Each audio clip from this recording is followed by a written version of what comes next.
L'âge Gando Barry en direct sur Film FM. Bonjour, monsieur le ministre, bienvenue. Bonjour, M. Diallo, bonjour à tous. Bienvenue sur nos antennes. C'est votre première prise de parole sur notre antenne et c'est à l'occasion de l'inauguration annoncée de cet échangeur, l'échangeur de Kagbele. Dites-nous quand est-ce que, exactement, c'est la question basique, quand est-ce que cet échangeur sera inauguré, sera ouvert à la circulation finalement? Merci beaucoup pour l'invitation. L'échangeur de Cap-Belin sera officiellement inauguré, Inch'Allah, demain. Donc, ce sera la mise en circulation et ça permettra aux usagers d'emprunter cet important ouvrage à partir de demain, Inch'Allah. Bien. Il était annoncé dans un précédent communiqué que nous avons sous les yeux que la circulation, en tout cas aux alentours de, je ne sais pas si vous pouvez nous aider, serait fermée, en tout cas aujourd'hui jusqu'à 15 heures. Qu'est-ce qui change, monsieur le ministre? Ce qui change fondamentalement, c'est la date d'ouverture. Comme vous savez, il était précédemment prévu l'ouverture aujourd'hui, avec le report qui est prévu pour demain pour l'ouverture. Ça veut dire tout simplement que la circulation va continuer aujourd'hui. Et c'est demain, donc le jour de la libération de l'échangeur, que le trafic va être perturbé dans la zone. Bien, oui. Garay. Est-ce que les clauses ont été respectées dans la réalisation de cet ouvrage? Les clauses contractuelles. Ouais.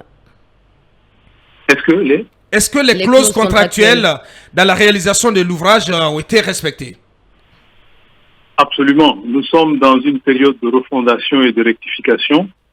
Et les engagements pris par le président de la transition et les instructions que nous recevons au quotidien du Premier ministre chef du gouvernement, c'est le respect des coûts, des délais et de la qualité. Et la qualité, ce sont les clauses contractuelles, c'est-à-dire les spécifications techniques de l'ouvrage, tout ce qui est prévu dans les standards en termes d'ouvrage doit être respecté. Et nous nous assurons au quotidien à ce que ça soit respecté. C'est pourquoi, pour cet important ouvrage et dans le cadre de ce projet, vous avez une mission de contrôle qui n'est pas des moindres, qui est une mission de contrôle de renommée internationale, qui est donc le bureau de supervision et de contrôle de ce projet. Bien, il s'agit de quel cabinet? Bon, je ne veux pas faire de la publicité. Très bien, très bien, très bien. Très bien, on s'en tient à cela. C'est que vous avez l'administration et le contrôle des grands projets, la CGP, qui est donc le maître d'œuvre public, qui est donc en rapport avec la mission de contrôle, qui est de renommée internationale, qui est donc le bureau de contrôle et de supervision de cet important ouvrage. Bien, Manu. Monsieur le ministre, qu'est-ce qu'on peut savoir aussi d'autres informations techniques liées notamment à la configuration de l'échangeur en question? Je parlais un peu de la longueur, la hauteur et autres, mais surtout du coût de réalisation de l'infrastructure. Sur les aspects techniques. Le coût de réalisation, comme vous le savez, cet ouvrage fait partie d'une composante du grand projet de coopération entre la République populaire de Chine et de la Guinée. Donc c'est un ensemble de projets qui sont dans un paquet global. Pour ce qui est de l'échangeur de Cap-Belin, comme vous le savez, il s'agit d'un échangeur de type dénivelé, comme on le dit très souvent. Vous avez un giratoire que vous avez certainement vu et fondamentalement, ce qui est le plus visible, c'est donc le passage supérieur. Donc c'est là où vous avez le béton et comme vous voyez, c'est un pont qui est assez long. C'est un pont d'un peu plus de 117 mètres. Vous avez donc tout ce qu'il y a comme rampe d'accès, que vous avez certainement vu. Et en bas, au niveau du passage souterrain, enfin pas souterrain, inférieur, vous avez le carrefour, qui est le giratoire, qui permet d'aller sur Dubreka, sur Koya et sur le kilomètre 36. Mais ce qu'il ne faut pas oublier au niveau de l'échangeur de Cap-Belin, ce sont les bretelles. Vous avez 4 bretelles. Vous les avez certainement vues ou empruntées. Et ces bretelles ont des raccordements sur Samatran, sur 36, sur Dubreka et sur Conakry, pour ceux qui viennent de l'intérieur du pays. Donc c'est un peu la composition de l'ouvrage. Mais avec l'inauguration, vous aurez certainement l'occasion de voir comment l'ouvrage se présente physiquement et pouvoir l'utiliser voilà, pour vos déplacements et pour vous, mais aussi pour tout ce qui vous écoute. Bien, oui, Yaraï. Monsieur le ministre, nous apprenons que juste après l'échangeur, la route allant jusqu'au niveau du carrefour de Sanoya n'est pas du tout bitumée. Pourquoi cela? C'est une partie du projet. Okay?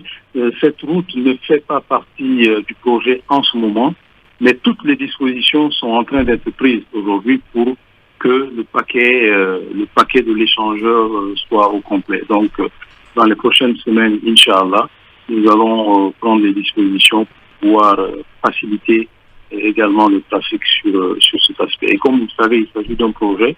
Et un projet, ce sont des termes, ce sont des conditions. Donc, c'est sur cette base que le travail a été fait jusqu'à ce stade.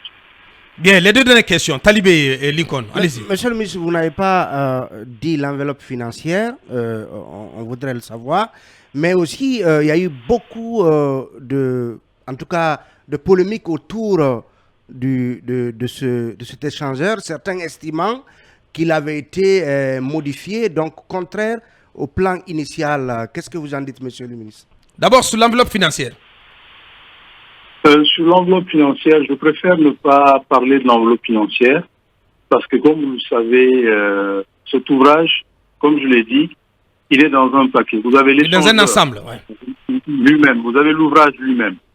Vous avez tout ce qui est lié aux ouvrages, c'est-à-dire les bretelles de raccordement, vous avez les caniveaux longitudinaux, vous avez les travaux hydrauliques, vous avez les exutoires, vous avez l'éclairage public. Ça, c'est seulement Kagbele. Mais en plus, vous avez le kilomètre 36. Vous avez la voirie au niveau de Conakry, donc de Ratoma, en fait, toute la voirie que vous connaissez. Donc, je pense que c'est ça qui est le plus important. Et ça, c'est dans le paquet global de coopération Guinée-Chine. Pour ce qui est des polémiques, il n'y a pas de polémique en tant que telle. Ce qui est important pour nous, c'est d'avoir un ouvrage qui répond aux standards et qui permet de réduire les goulots d'étranglement en termes de fluidité du trafic, en termes de mobilité dans la zone. Aujourd'hui, il s'agit d'un ouvrage qui permet de faciliter le trafic, d'améliorer la connectivité, d'améliorer les échanges entre Conakry, Gudeka, Forikaria, mais aussi de contribuer à travers ce axe-là aux échanges avec les pays voisins. Donc, comme vous le savez, Kagbele, c'est aujourd'hui une grosse agglomération avec une zone de transit très importante et un écosystème qui est important avec le port sec qui est à côté, avec la route Koya-Farmoya frontière Sierra Leone. Donc, c'est vraiment une sorte de hub, une sorte de levier qui va permettre de renforcer les échanges, mais aussi la fluidité et la mobilité des usagers. Bien. Alors, oui, on ne peut pas parler de Kagbele sans parler de l'échangeur attenant, si on peut le dire, celui du kilomètre 36. Où en sont les travaux de l'échangeur? On peut en profiter aussi pour faire un point sur l'autre échangeur en construction à Bambito. Quel est le taux de réalisation, le taux d'exécution des travaux au niveau de ces deux chantiers? L'échangeur du kilomètre 38 évolue à un très grand pas. Même les travaux sont avec les engagements qui sont pris par nous-mêmes auprès de la haute autorité en avance sur le planning. Nous avons donc un rythme d'accélération des travaux qui est très, très, très appréciable. Et aujourd'hui, on est à environ 50%. On est à environ 50% des travaux et de l'avancement de ce chantier. Donc, ce qui est le plus important, c'est que ça avance très bien. Les conditions sont en train d'être réunies pour pouvoir améliorer à ce niveau aussi la fluidité pour avoir un paquet plus important en termes de connectivité. Et qu'en est-il de Bambito? Bon, aujourd'hui, c'est Kagbele qui est à l'honneur. Bambito, ça évolue très bien. On a plus de 40% Très bien. Là aussi, le niveau d'avancement est très, très, très appréciable. Bien. Dernière question, Lincoln. Alors, monsieur le ministre, c'est bien de finir les travaux de l'échangeur de Kabylie, mais qu'en est-il de la route Sofonia-Kabylie qui mène à cet échangeur qui est devenu également un autre goulot d'étranglement pour les usagers? C'est dans le planning.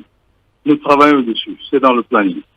Bien, rassurez-nous que la route qui va de l'échangeur de Kabylie au kilomètre 36 ou à Sanoya, que cette route, elle va être refaite. Ce bout de tronçon. Le président de la transition a fait des infrastructures l'élément fondamental de la refondation, de la transition. Toutes les dispositions sont en train d'être prises aujourd'hui pour que cette route, mais aussi toutes les autres routes qui sont importantes, qui sont structurantes, soient réalisées. Donc, nous sommes dessus. Bien. Et nous vous promettons que les travaux seront réalisés dans les meilleurs délais possibles. Bien. Oui, Yanaï, Monsieur le ministre, vous vous l'aviez dit, toutes les dispositions seront déjà prises. Est-ce que ces dispositions vont toucher les marchands ambulants qui commencent déjà à s'installer autour de cet échangeur? Oui, les dispositions sont en train d'être prises. Comme vous le savez, il y a quelques semaines, le premier ministre du gouvernement a fait une visite au niveau de cet échangeur. Des instructions ont été données et aujourd'hui, tout est respecté. Nous étions là-bas jusqu'à hier tard pour vérifier. Avant-hier, ces derniers jours. Si vous y allez aujourd'hui, il y a un dégagement total. L'idée, c'est de maintenir cet état des lieux, cette situation, pour ne pas que cet envahissement reprenne. Et c'est l'occasion d'inviter aussi les citoyens, d'inviter la population à comprendre que pour les questions de sécurité, pour les questions de mobilité, qu'elles ne doivent pas accepter de s'installer à ces endroits.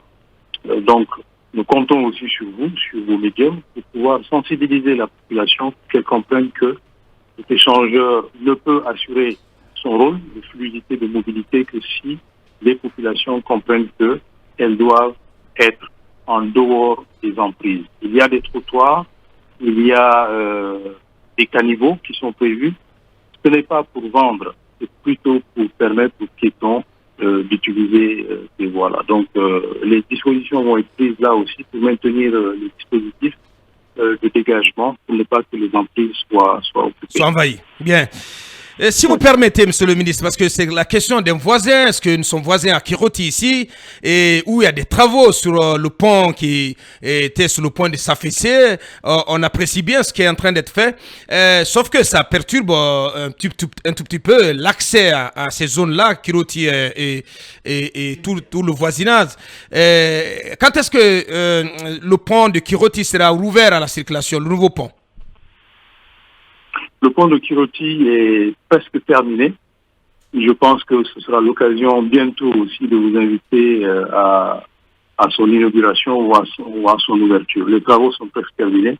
Voilà, c'est une question de jours ou de semaines. Très bien. Donc j'en profite pour faire le pont vers ma prochaine réunion, si vous permettez. Bien. On a été largement servi. Grand merci à vous, monsieur le ministre. Merci d'avoir accepté notre invitation au PIF.